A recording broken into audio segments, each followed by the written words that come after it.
Back now with the topic top of mind across Hampton roads, use of force by police officers. It is especially a hot issue in Norfolk. For officers, it's a split-second decision that could mean life or death.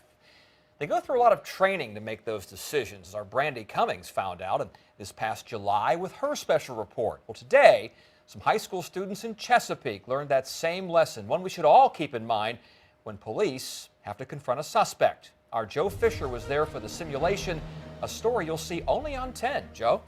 Tom, Anita, this all started with a student's report on police brutality. The presentation caught the eye of the school resource officer who thought it was one-sided, and he wanted to show the students just how tense those violent encounters can be before an officer fires their gun.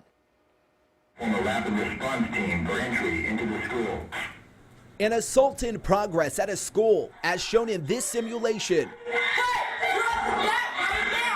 is one of several mock scenarios putting students at Oscar Smith High School into the shoes of police officers. We go there sometimes anticipating what we think is going to take place, but sometimes the outcomes are very difficult, successful outcomes are very difficult to achieve. These 5 students got invited to the department after their classmate Lauren Davis's multimedia presentation on police brutality. It shows people protesting, police protecting, and statistics about the number of people killed by officers. To me, it showed one aspect about police work.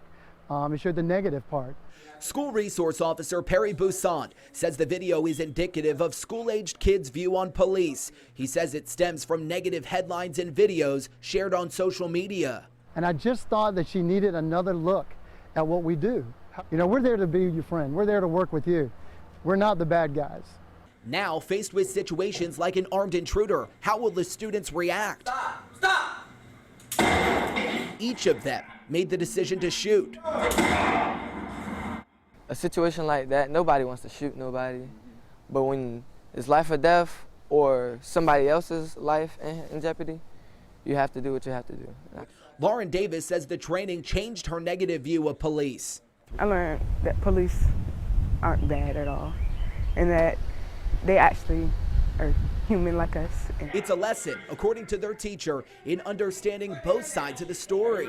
We all are in a society where we think about ourselves and not about how the other people would react. These students left with newfound appreciation for a job they underestimated. They proven to me that being a police officer is an honorable job, very trustworthy, very difficult. They deserve respect. And a 10 on Your Side investigation shows there's been more than 70 officer-involved shootings since 2010. That simulation training is being used across Hampton roads to not only show officers when and how to shoot a suspect, but also how to de-escalate situations if at all possible. I'm Joe Fisher, 10 on Your Side.